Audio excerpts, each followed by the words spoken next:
অভিনন্দন! প্রাথমিক বাছাইয়ে আপনি আমাদের কোম্পানিতে কাজ করার জন্য নির্বাচিত হয়েছেন। সম্প্রতি অনেকেই ব্যক্তিগত মোবাইল নম্বরে এমন খুদে বার্তা পেয়েছেন। এটি পেয়ে কেউ কেউ আনন্দে উদ্বেলিত হয়েছেন, আবার কেউ হয়েছেন বিভ্রান্ত। আসলেই কি প্রতিদিন ৩,০০০ টাকা ঘরে বসে আয় করা সম্ভব? আকর্ষণীয় এমন চাকরির বিজ্ঞাপন নিয়ে অনুসন্ধানে নামে ঢাকা পোস্ট। জানা যায় এটি এমন একটি প্ল্যাটফর্ম যেখানে একবার বিনিয়োগ করলে আর টাকা ফেরত আসে না। এখানে মোটা অঙ্কের বিনিয়োগ করলে নানা ছলে বলে কৌশলে আপনাকে ব্লক করে দেয়া হয়। এরপর আপনি নিঃস্ব হয়ে পড়বেন।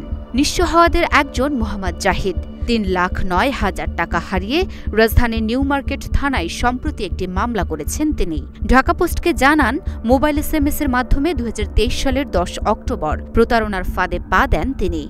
বিদেশি একটি প্রতিষ্ঠান থেকে অনলাইনে চাকুরির প্রস্তাব দেয়া হয় তাকে। প্রস্তাবে আগ্রহ দেখালে ইউটিউবের ৩টি ভিডিও লিংক দিয়ে তাতে লাইক দিতে বলা হয়। লাইক দেওয়ায় তিনি প্রথমে ১৫০ টাকা করে ৩০০ টাকা আয় করেন। এরপর ২,০০০ টাকা বিনিয়োগ করে ৫,০০০ টাকা আয় হয় তার। পরবর্তীতে সি ফিন্যান্স নামের একটি অ্যাপে ওয়ালেট অ্যাকাউন্ট খুলতে বলা হয়। অ্যাকাউন্টে তাদের নির্দেশনা অনুযায়ী তিনি পর্যায়ক্রমে আরও ১,৪১,১৯১ টাকা জমা করেন। তবে টাকা তুলতে না পারায় তাকে আরও টাকা জমা করতে বলা হয়।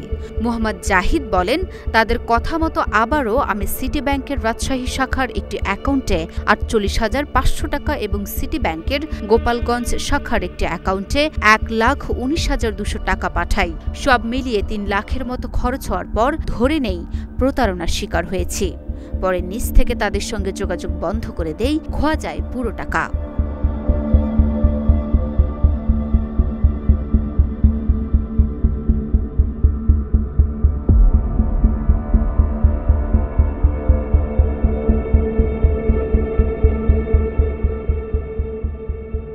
আইনশৃঙ্খলা রক্ষাকারী বাহিনীর তথ্য অনুযায়ী বাংলাদেশে এখন পর্যন্ত প্রায় ১,০০০ খানেক লোক এমন প্রতারণার শিকার হয়েছেন। তাদের মধ্যে রয়েছেন একটি বেসরকারি টেলিভিশন চ্যানেলের প্রেজেন্টারের স্বামী, বাংলাদেশ গাড়ি অ্যাসেম্বল করা প্রতিষ্ঠানের সিনিয়র কর্মকর্তা, চট্টগ্রামের মেরিন সাপ্লাইয়ের প্রতিষ্ঠানের ঊর্ধ্বতন কর্মকর্তা, পাবলিক বিশ্ববিদ্যালয়ের অধ্যাপক, বর্তমানে নৌবাহিনীতে কর্মরত একজন কর্মকর্তা, সেনাবাহিনীর অবসরপ্রাপ্ত ক্যাপ্টেন সহ বিশিষ্ট ব্যবসায়ীরা। ঢাকা পোস্টের হাতে আসা তথ্য অনুযায়ী ভুক্তভোগীরা সর্বনিম্ন ৩,০৯,০০০ টাকা থেকে শুরু করে সর্বোচ্চ ২৪ লাখ টাকার প্রতারণার শিকার হয়েছেন। সামাজিকভাবে হেয় হওয়ার ভয়ে মুখ খুলতে রাজি হন না তারা। এখন পর্যন্ত এই সংক্রান্ত মোট ৪০টি মামলা রুজু হয়েছে। প্রতারণার শিকার হওয়া কয়েকজনের সঙ্গে কথা বলে জানা যায়, গ্রাহকদের আকৃষ্ট করতে প্রথমে তাকে নামিদামি ব্র্যান্ডের মার্কেটিং প্রতিষ্ঠানের সঙ্গে কাজের কথা বলা হয়। কাজের শুরুতে বাটা, নেসলে, কোকা-কোলা, স্যামসাংয়ের মতো ব্র্যান্ড শপ এবং ক্যারোসেল, শপি, লাজাডার মতো আন্তর্জাতিক ই-কমার্স সাইটের ইউটিউব চ্যানেল ও ফেসবুক পেজে লাইক, কমেন্ট, শেয়ার ও সাবস্ক্রাইব করার কাজ দেয়া হয়। গ্রাহকরা নামিদামি ব্র্যান্ডের নাম শুনেই উদ্বুদ্ধ হন বিনিয়োগে। অনলাইন জব স্ক্যামের সঙ্গে কারা জড়িত এবং কোথা থেকে এ প্রতারণা চলে সে বিষয়ে বাংলাদেশের আইন শৃঙ্খলা রক্ষাকারী বাহিনীর কাছে প্রমাণসহ কোনো তথ্য নেই। তবে বৈশ্বিক নানা বিষয়ে যাচাই বাছাই করে তারা ধারণা করছে এটি চীনের নাগরিকদের কাজ।